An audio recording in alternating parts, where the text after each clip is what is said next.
A few months ago, I received a call from an unknown number. At first, I thought it was someone calling by mistake, and I ignored it. But the calls continued. One day I answered the phone and asked, "Who is this?" A man responded, "Are you curious about who I am?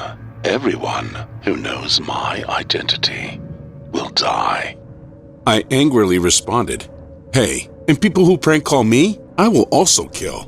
But he ignored me and continued talking. "Come out to the front of your yard, of your house, at midnight. Then you will know who I am." I got annoyed, so I just hung up, but the calls kept coming, so I blocked the number. A few days later, I received a call from another unknown number, and I heard the same man's voice. I got angry and cussed him out. Then he said, "Do not be angry. If you get angry, you'll get cancer." His prank calls continued for weeks, and eventually I got so angry that when he called one night, I immediately yelled at him, "I'm going to come to you right now, and I'm going to rip off all your fingers so you won't be able to dial the phone." Oh, calm down. The human body is precious. I'm in a white van on 5th Street. Come to me.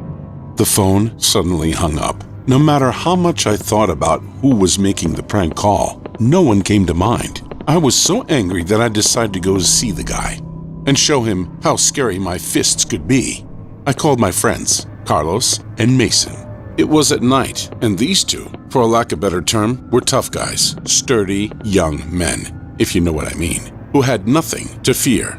When we arrived on 5th Street, there was no one to be seen.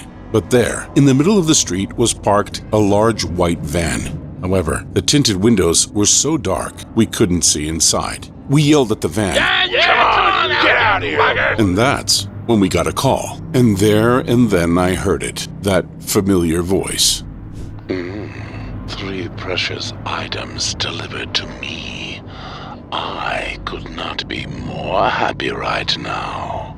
My friends, they went to the van, pressed their faces against the windows, and tried to look inside. At that moment, a window rolled down, and 2 muscular arms as thick as pumpkins appeared and hit Carlos and Mason in the face, causing them to fall backwards, like helpless dolls. With a loud thud, they hit the ground, twisted like squids.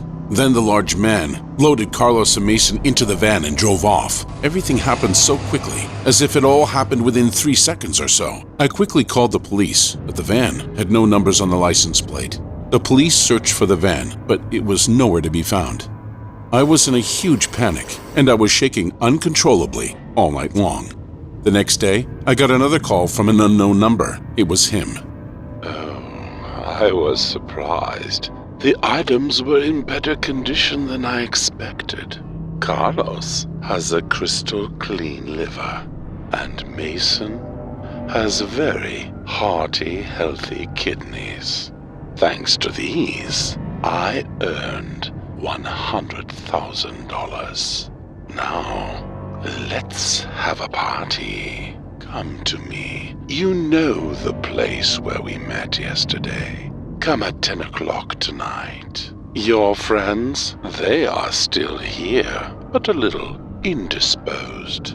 Kinda having trouble breathing.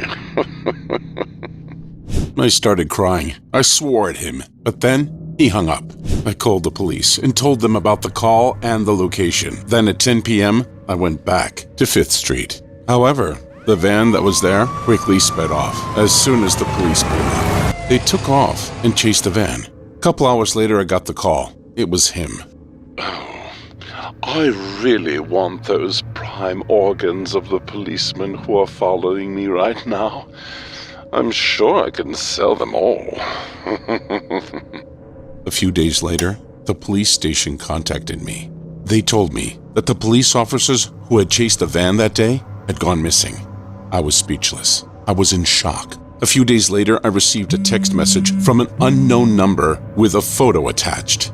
In the photo, there were men lying on an operating table, and next to them were men wearing surgical gowns and masks, holding tens of thousands of dollars in an open briefcase. The message read, "Sold to police officers."